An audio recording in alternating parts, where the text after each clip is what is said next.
खड़े काके लागू पाए। आज भी इस दोहे का स्मरण हर बच्चे को करवाया जाता है। कबीरदास के दोहे लोगों के जीवन को नई राह दिखाते हैं। कबीरदास भक्ति काल के प्रमुख कवियों में गिने जाते हैं। वह संत के साथ साथ समाज सुधार भी थे। उन्होंने अपना पूरा जीवन समाज सुधार के कार्यों में लगा दिया। कबीरदास जी ने लोगों को एकता के सूत्र पाठ पढ़ाया। उनकी रचनाओं में मुख्य रूप से राजस्थानी खड़ी बोली, अवधी, पूर्वी ब्रज भाषा का समावेश देखने को मिलता है। कबीरदास जी भगवान राम के बहुत बड़े भक्त थे। उनका मत था कि जिस परमात्मा की तलाश हम दर दर भटकते हैं वह तो हमारे अंदर है, बस हम अनावश्यक उसे देख नहीं पाते। कबीरदास के कुछ प्रसिद्ध दोहे हैं जिन्हें सुनना बहुत जरूरी है। बुरा जो देखन में चला, बुरा न मिलिया कोई, जो दिल खोया आपना, मुझसे बुरा न कोई।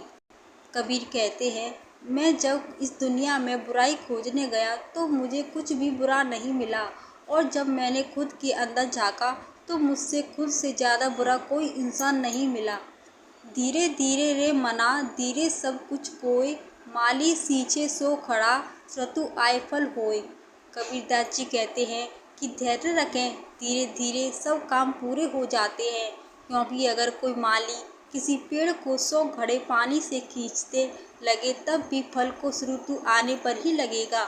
चिंता ऐसी गाड़ी काट कलेजा खाए, वैद्य बेचारा क्या करे, कहाँ तक दवा लगाए। कबीरदास जी कहते हैं कि चिंता एक ऐसी डायन है जो व्यक्ति का कलेजा काट कर खा जाती है।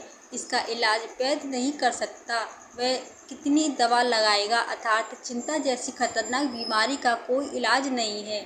साईं इतना दीजिए जाम में कुटुम्ब समाए, मैं भी भूखा ना रहूं, साधु भूखा ना जाए। कबीरदास जी कहते हैं कि परमात्मा तुम मुझे इतना दो कि जिसमें मेरा गुजारा चल जाए, मैं खुद भी अपना पेट पाल सकूं और आने वाले मेहमानों को भी भोजन करा सकूं। गुरु गोविंद दो खड़े काके लागू पाए, बलिहारी गुरु आपनो, गोविंद दियो बताए। कबीरदास जी कहते हैं कि शिक्षक और भगवान अगर साथ में खड़े हैं तो सबसे पहले गुरु के चरण छूने चाहिए, क्योंकि ईश्वर तक पहुँचने का रास्ता भी गुरु ही दिखाते हैं। ऐसी बाणी बोलिए मन का आपा खोए, औरन को शीतल करे आपो शीतल होए। कबीरदास जी कहते हैं व्यक्ति को हमेशा ऐसी बोली बोलनी चाहिए जो सामने वाले को अच्छा लगे और खुद को भी आनंद की अनुभूति हो। बड़ा हुआ तो क्या हुआ, जैसे पेड़ खजूर, पंछी को छाया नहीं, फल लागे अति दूर।